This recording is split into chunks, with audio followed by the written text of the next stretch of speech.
What's up, guys? RevSauce TV. Make sure to be liking and subscribing throughout all my video platforms. And make sure to be checking me out on everything to do with game streaming.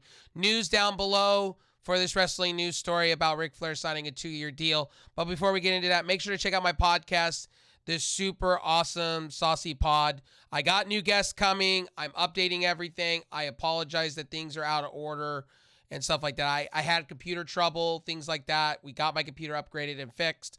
Everything is working fine with my PC. So, guys, we're going to be back. I got tons of guests, things like that, with the co-host, Arcana, down below to it. Everything will be there for you guys. Now, let's get into talking about Ric Flair. And if I forgot to mention all my social media as well, will be down below. Let's get into talking about Ric Flair real quick. 2-year deal. I can really care less. Like, it's good to see Ric Flair doing something that's not wrestling related. I don't want him in a ring. I don't want him stroking out or having a heart attack, because if you saw Ric Flair's last match, he looked like he was ready to have a stroke or a heart attack. He didn't look good. He looked out of breath.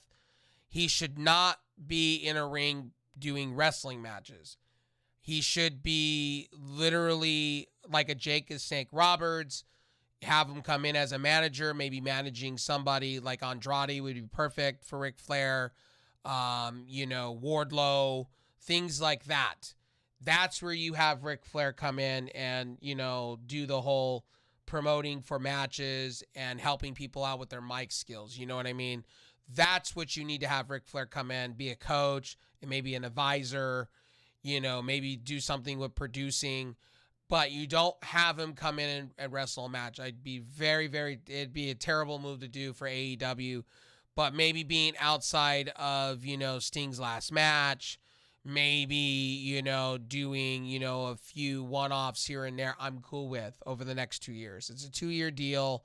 I'm okay with that. Yes, I know Ric Flair comes with baggage. Yes, I know Ric Flair comes with controversy. Yes, but this happens in every industry. There's a lot of people out there that have a lot of baggage and controversy and do a lot of shady things. So at the end of the day, this does not shock me that AEW was going to sign him. It comes alongside of his energy drink, which he'll be a big sponsor of AEW going forward, which is kind of cool. I want to try out his energy drink, actually. His Woo Energy. I think that'll be cool. I want to try it. I also want to try his cannabis stuff too. Ric Flair drips. I want to try that out. Yes, kids, I am over the age of 21. So, kids, smoking's bad for you, okay? But you get the point. Again, like I said, Ric Flair coming to AEW is not the end of AEW. And Tony Khan is just doing what Tony Khan wants to do. He's a billionaire, for crying out loud. He can do whatever the hell he likes. It's his company. What is it for me to say that he can't? Is it boneheadish? I can't say that. That's up to interpretation. A lot of people are just upset, and it's a lot of it's nitpicking, and a lot of it is you need to go touch the grass, honestly. And you got a lot of these like analysts on YouTube and the IWC, YWC making it out to be bigger than it needs to be. Again, if people have already tuned out to AEW, they tuned out a long time ago. A lot of people tuned out when AEW fired CM Punk. They were done with the company. They were only there for CM Punk. They weren't really there to bolster AEW and what they were doing. So they went back to watching WWE or the new TNA. Again, like I said, this doesn't make or break me as an AEW fan. And I don't think it should make or break you as a person that likes wrestling. And if it does, then you're very nitpicky. And again, yes, the controversies and stuff that go alongside of Ric Flair, again, it's Ric Flair. What else do you expect?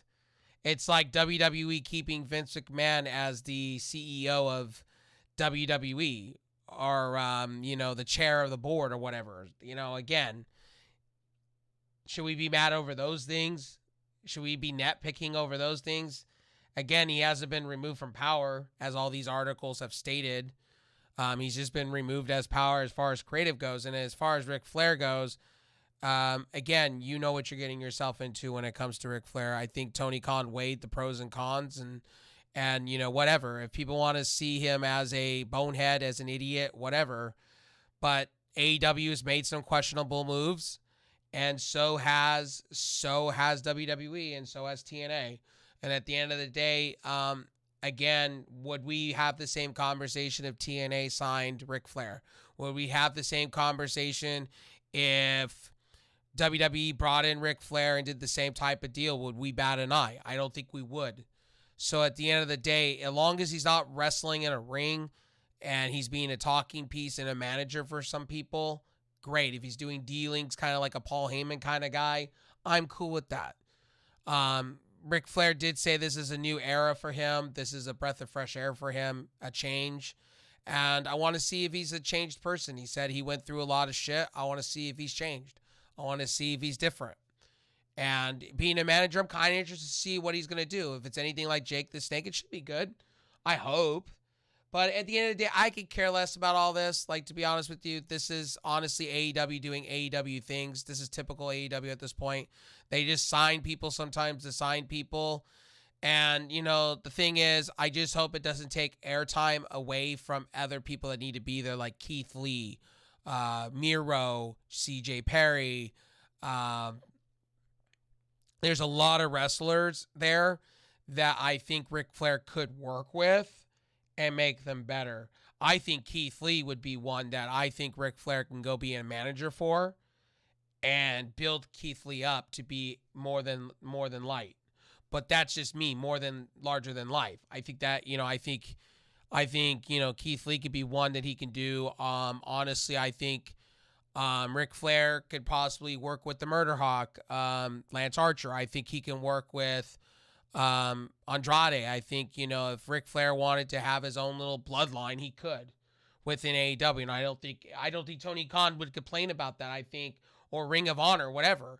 I think Ric Flair being in AEW does help as far as building. They need somebody like Ric Flair, honestly, as a coach, as a producer, as a creative mind.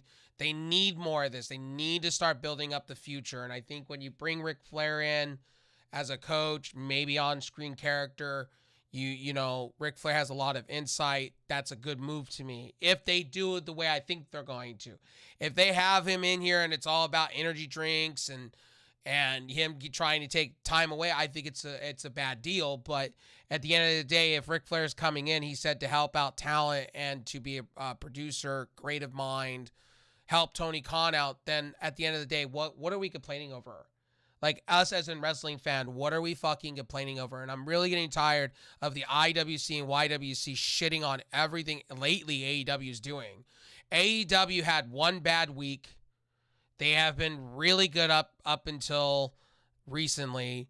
And, you know, again, outside the miking being bad, outside of piped in music crowd noise or bad miking, they really haven't had the bad storylines. They've been okay. They've not been bad. Viewership's been declining ever since CM Punk has been fired. People were there just for CM Punk. And again, Edge is he's not a ratings pop like he once was. He was that in WWE, but Adam's not that in AEW. And that's just the way it is. Ric Flair, he didn't bring in the ratings pop as they thought they were going to do. They need to start building up their tag division better. They need to do a little bit more with the women's division. They're starting to.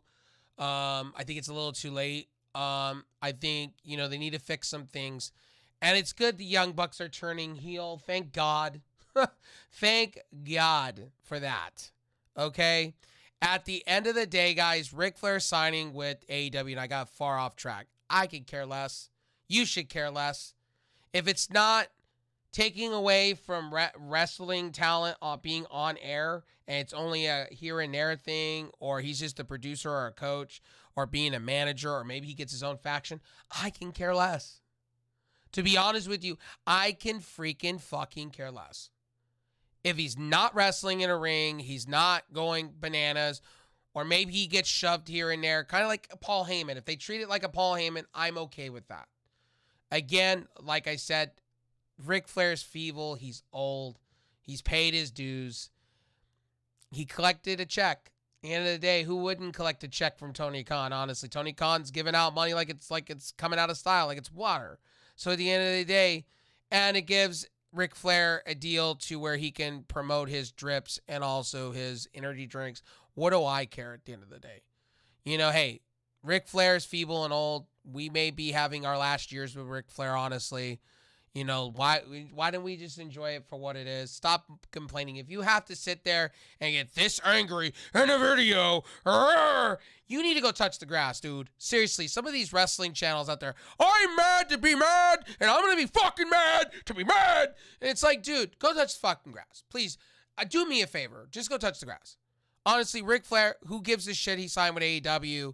If it was WWE, you would be not having that same conversation. If it was TNA, you would laugh. But it's AEW, and everybody's got right now has to target. I love channels. Once AEW does one bad thing, we gotta target everything. And again, it's like the TV rights deal. Like, they've been in negotiation for 2 years now. What are people surprised about? And two, if you read the news in that, you would know. So anyway, I covered that in a prior video. I'll see you guys on the next one. See ya. I'll talk to you on the next one. Peace.